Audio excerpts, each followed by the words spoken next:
Hello students, myself Monica Sharma from Image English School.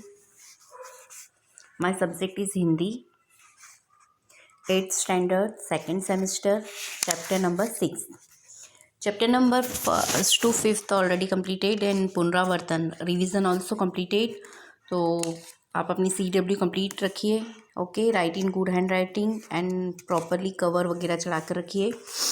Okay, now I am explain chapter number 6, तूफानों की ओर. यह एक कविता है और इसके ऑथर है शिव मंगल सिंह सुमन. ओके, शिव मंगल सिंह सुमन जी ने यह कविता लिखी तूफानों की ओर.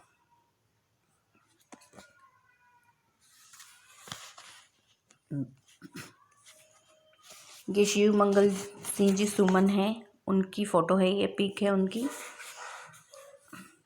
Now start. 5 अगस्त 1915 को ग्राम झगरपुर, जिला उन्नाव, उत्तर प्रदेश में बनारस हिंदू विश्वविद्यालय से एमए, पीएचडी, अनेक अध्ययन संस्थाओं, विश्वविद्यालयों तथा हिंदी संस्थान में उच्चतम पदों पर कार्य किया तथा अनेक देशों की यात्रा की. ठीक है, ये कहाँ से है? इनका जन्म कब हुआ? 5 अगस्त 1915 को हुआ. कौन से गांव में हुआ? जगरपुर, और जिला उन्नाव और उत्तर प्रदेश, यूपी के है ये. और इन्होंने बनारस हिंदू विश्वविद्यालय से एमए और पीएचडी की और अनेक अध्ययन संस्थाओं, विश्वविद्यालय तथा हिंदी संस्थान में उच्चतम पदों पर कार्य किया तथा अनेक देशों की इन्होंने यात्रा भी की है. सन 1974 1974 में मिट्टी की बारात पर साहित्य अकादमी तथा 1993 1993 में भारत भारती पुरस्कार से इनको सम्मानित किया गया. 1974 में भारत सरकार द्वारा पद्मश्री से सम्मानित किया गया. हिल्लोल, जीवन के गान, युग का मोल, प्रलय, सृजन, विश्व बदलता ही गया, विंध्य हिमालय, मिट्टी की बारात, वाणी की व्यथा, कटे अंगूठों की बंदरवारे, उद्यम और विकास, प्रकृति पुरुष, कालिदास. प्रस्तुत कविता में कवि शिव मंगल सिंह सुमन ने सदा संघर्षमय रहकर अपने लक्ष्य की ओर बढ़ने की प्रेरणा दी है. इस चैप्टर में शिव मंगल सिंह सुमन ने क्या बताया है कि हमें हमेशा संघर्ष करना चाहिए, है ना. हमारी चुनौतियों का सामना करना चाहिए, हार्डवर्क करना चाहिए और संघर्षमय रह के संघर्ष करते हुए और हमारा जो लक्ष्य है उसकी ओर हमें लगातार बढ़ते रहना चाहिए, तभी हमें सफलता मिलेगी. जिस तरह आग में रहकर सोना निखरता है, उसी तरह बाधाएं हमें जीने की नई राह दिखाती है ना. अगर हमारे जीवन में कोई बाधाएं आ रही है तो हम उसका सामना करेंगे तो हमको अनुभव भी होगा कि इस मुश्किल का सामना कैसे करना है और आगे हमको सफलता भी मिलेगी तथा आगे बढ़ने के लिए हमारे इरादों को मजबूत बनाती है. इस कविता में धैर्य, गतिशीलता, साहस और संघर्षरत रहना जैसे मूल्य उजागर किए गए हैं. Now start. हमारा जीवन क्या है? संघर्षमय है और इस जीवन में कठिनाइयाँ तो आती ही रहती है, तो हमें उनसे घबराना नहीं चाहिए. कवि ने यही बताया है कि हमें उनसे कभी घबराना नहीं चाहिए और पूरे आत्मविश्वास और साहस से, हिम्मत से उसका सामना करना चाहिए. इस संसार सागर में अपने जीवन की नाव को पार लगाने का यही एक उपाय है ना. यही एक रास्ता है कि हमें संघर्ष जो आते हैं उसका सामना करना ही चाहिए, उनसे डर कर नहीं भागना चाहिए, उनसे मुंह नहीं मोड़ना चाहिए, है ना. कायरता नहीं दिखानी चाहिए, बल्कि उनका विश्वास से, आत्मविश्वास से, साहस से, हिम्मत से सामना करना चाहिए और उस चीज़ का सॉल्यूशन निकालना चाहिए. प्रस्तुत कविता में कवि ने हमको यही सीख दी है.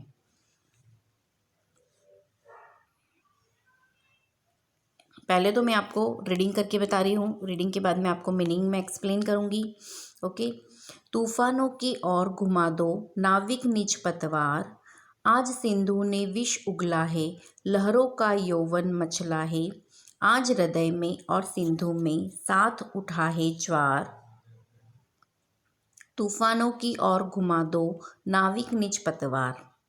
नेक्स्ट है, लहरों के स्वर में कुछ बोलो, इस अंधड़ में साहस तोलो, कभी कभी मिलता जीवन में तूफानों का प्यार.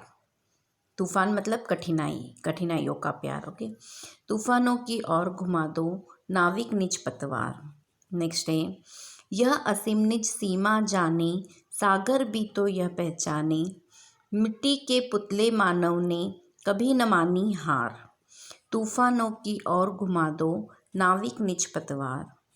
नेक्स्ट है एंड लास्ट फोर्थ नंबर, सागर की अपनी क्षमता है, यह मांझी भी कब थकता है, जब तक सांसों में स्पंदन है उसका हाथ नहीं रुकता है, इसके ही बल पर कर डाले सातों सागर पार, तूफानों की ओर घुमा दो नाविक निज पतवार।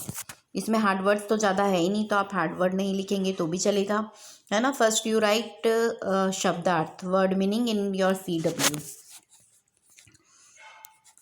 आई एम एक्सप्लेनिंग शब्दार्थ मीनिंग। नाविक मीन्स नाव चलाने वाला, है ना, उसको मल्लाह भी बोलते हैं, मांझी भी बोलते हैं, नाव चलाने वाले को वो नाविक कहा जाता है। निज मतलब अपना, खुद का, स्वयं का, अपना मीन्स ऑन। पतवार मीन्स नाव चलाने वाली लकड़ी, चप्पू, ओके। ज्वार मीन्स तूफान, समुद्र में पानी का जो बढ़ना होता है उसको क्या बोलते हैं, ज्वार बोलते हैं। अंधड़ मीन्स आंधी, असीम मीन्स सीमाहीन, जिसकी कोई सीमा नहीं हो वो असीम। क्षमता मीन्स शक्ति, योग्यता। स्पंदन मीन्स चेतना, धड़कन।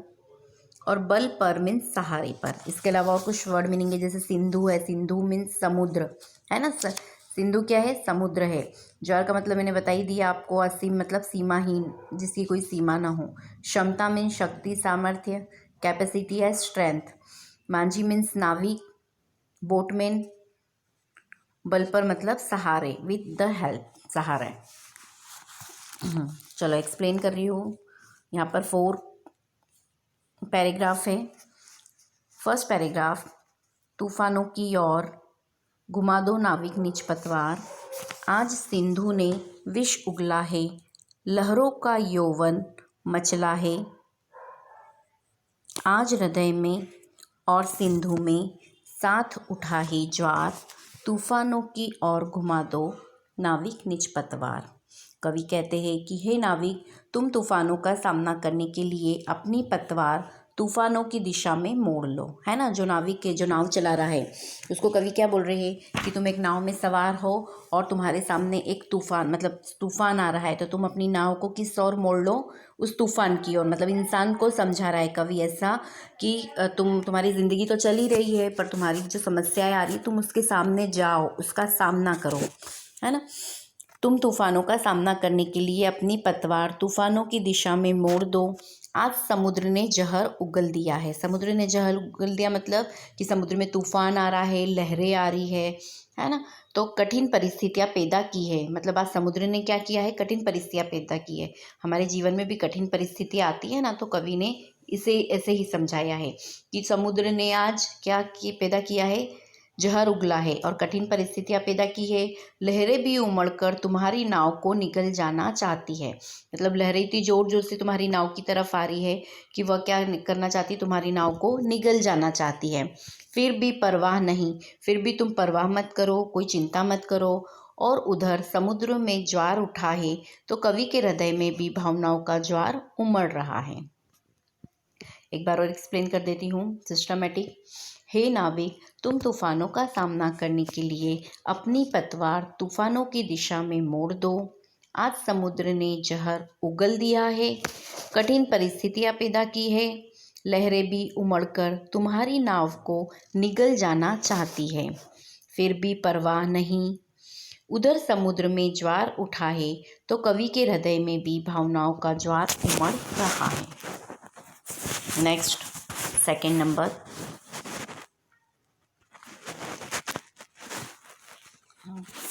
लहरों के स्वर में कुछ बोलो, लहरों के स्वर में कुछ बोलो, इस अंधड़ में साहस तोलो, कभी कभी मिलता जीवन में तूफानों का प्यार, तूफानों की ओर घुमा दो नाविक निज पतवार। जैसे लहरों का स्वर ऊंचा हो रहा है, उनका जोर बढ़ रहा है, वैसे ही तुम भी तैयार होकर आंधियों के सामने उठ जाओ और स्वयं आजमा कर देखो कि तुम में कितनी हिम्मत है। जीवन में तूफानों का प्यार कभी कभी ही मिलता है। भाग्यशाली लोग ही जीवन में कठिनाइयों का सामना करते हैं। ओके, क्या कहा कवि ने? जैसे लहरों का स्वर ऊंचा हो रहा है, मतलब लहरें जितनी तेज हो रही है, उनका जोर जितना बढ़ रहा है, वैसे ही तुम भी तैयार हो जाओ। तुमको और हिम्मत नहीं हारनी है, तुमको और स्ट्रांग बनना है, और तुम भी तैयार होकर आंधियों के सामने उठ जाओ, खड़े हो जाओ और अपने आप को आजमाओ। स्वयं आजमा कर देखो कि तुम में कितनी शक्ति है, तुम में कितनी हिम्मत है, तुम कैसे सामना कर सकते हो, है ना। जीवन में तूफानों का प्यार कभी कभी ही मिलता है। तूफानों का प्यार मतलब जीवन में कठिनाइयाँ कभी कभी ही आती है, और भाग्यशाली लोग जो होते हैं, समझदार लोग जो होते हैं, वो जीवन में कठिनाइयों का सामना करते हैं। Okay, next third number.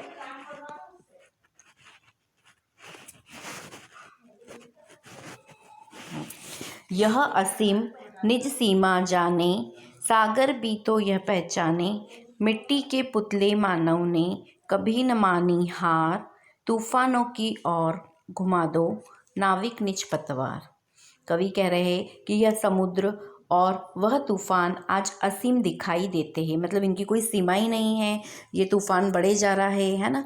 जो लहरें आ रही है वो कंटिन्यू आई जा रही है, उसकी कोई भी सीमा नहीं है, असीम दिखाई देते हैं। यह समुद्र और वह तूफान आज असीम दिखाई देते हैं। इनका सामना शायद ही कोई कर सके, लेकिन मनुष्य सब कुछ कर सकता है। हे नाविक, तुम अपनी नाव लेकर चलो और सागर को भी बता दो कि मानव मिट्टी का पुतला है, पर समुद्र के सामने हार नहीं मानेगा। मनुष्य ने कहीं भी अपनी हार नहीं मानी है।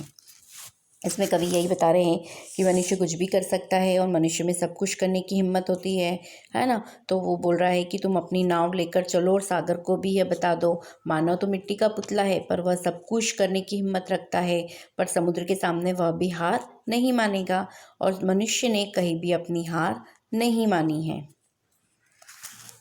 Next, fourth and last. सागर की अपनी क्षमता है, पर मांझी भी कब थकता है। जब तक सांसों में स्पंदन है, उसका हाथ नहीं रुकता है। इसके ही बल पर कर डाले सातों सागर पार, तूफानों की ओर घुमा दो नाविक निज पतवार।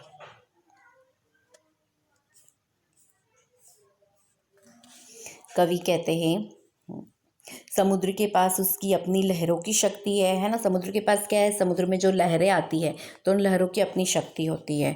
तो कवि ये कह रहा है कि समुद्र के पास उसकी अपनी लहरों की शक्ति है, पर माझी के पास भी हिम्मत है, आत्मविश्वास है, और वह कभी भी नहीं थकता, या वह थकना जानता ही नहीं है।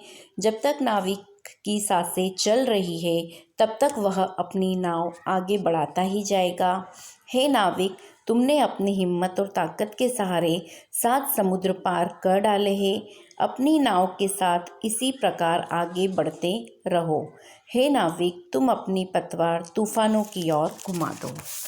Okay, complete this explanation. कवि ने यही बताया है इस चैप्टर में कि इंसान कुछ भी कर सकता है, किसी भी मतलब समस्याओं का, कठिनाइयों का सामना वह आसानी से कर सकता है।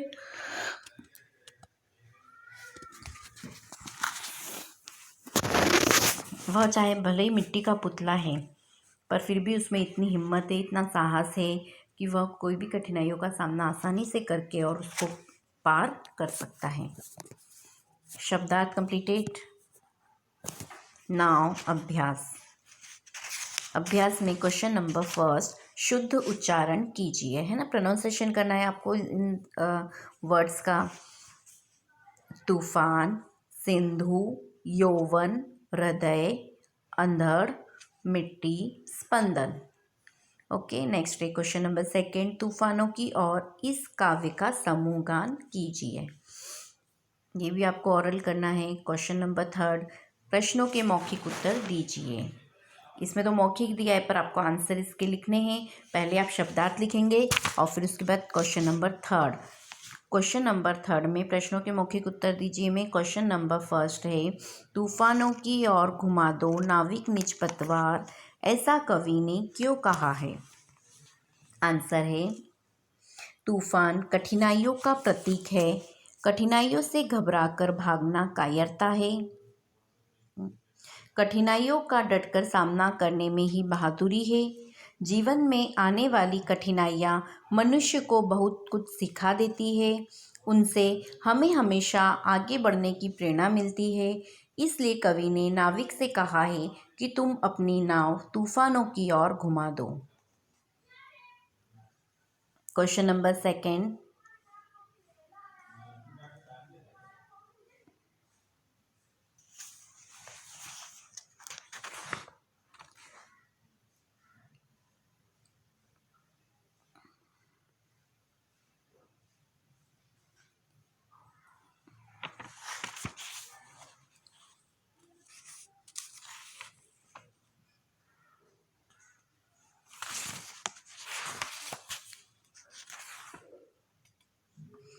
नेक्स्ट क्वेश्चन है सागर भी तो यह पहचाने में क्या पहचानने की बात कही गई है? आंसर है सागर भी तो यह पहचाने। इस वाक्य में मनुष्य के साहस और शक्ति की बात कही गई है। कवि कहना चाहता है कि ऐसी कोई कठिनाई नहीं है जिसका हल मनुष्य के पास नहीं है। क्वेश्चन नंबर थर्ड, समस्या आने पर हमें क्या करना चाहिए? आंसर है समस्या आने पर हमें भयभीत नहीं होना चाहिए। शांति और धीरज से समस्या का उचित उपाय खोजना चाहिए। नाउ क्वेश्चन नंबर 4, इस अंधड़ में साहस तोलो का क्या अर्थ है? आंसर है इस अंधड़ में साहस तोलो का अर्थ है कि यह तुम्हारे साहस की परीक्षा का समय है। ऐसे कठिन समय में ही मनुष्य को अपने आप को परखने का मौका मिलता है। Okay, complete this exercise now. कविता को पढ़कर नीचे लिखे गए प्रश्नों के उत्तर दीजिए। ये आपको एक्सरसाइज टेक्स्ट बुक में ही करनी है, आपको ये नोटबुक में नहीं लिखना है। ओके, क्वेश्चन नंबर, मैं आपको कविता रीड करके बता देती हूँ। किताबें कुछ कहना चाहती है ना, किताबें भी बहुत कुछ बोलती है, बहुत कुछ कहना चाहती है।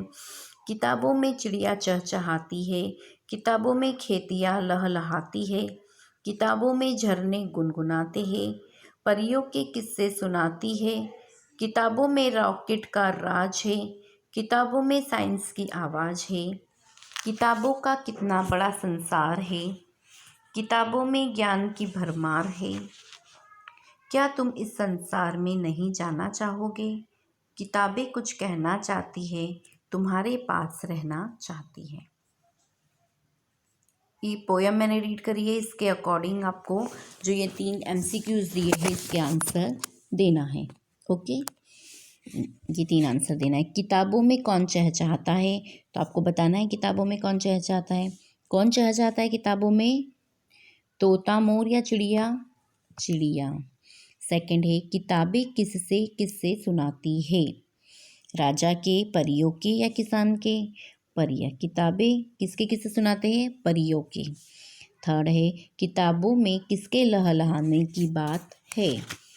खेतियाँ, झरने या बाग? आंसर है खेतियाँ, है ना, खेत लहलहाते हैं, तो आंसर इज खेतियाँ। फिर नीचे दिए हुए शब्दों का वाक्यों में प्रयोग कीजिए।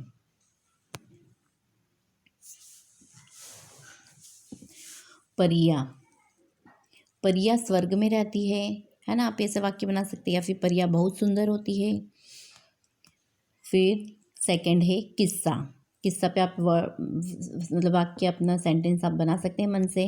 राम ने मुझे एक किस्सा सुनाया, है ना, मैंने अपनी माँ को एक किस्सा सुनाया। किस्सा पे कोई भी आप वाक्य यू कैन मेक बना सकते हैं। ओके, नेक्स्ट है थर्ड है नंबर का संसार, तो उद्यम से आपके संसार में 4 चांद लग जाएंगे। उद्यम मतलब परिश्रम। फिर भरमार, भरमार में से भी आपको वाक्य बनाना है। मेले में खिलौनों की भरमार थी, है ना, लोगों की बड़ी भीड़ थी, भरमार थी लोगों की। फिर नेक्स्ट है क्वेश्चन नंबर थर्ड, प्रश्नों के उत्तर लिखिए। क्वेश्चन नंबर फर्स्ट, किताबों में क्या क्या है। चलिए ये तो आपको मैंने ओरल एक्सप्लेन कर दिया है, ये आपको एक्सरसाइज CW में नहीं लिखनी है ना।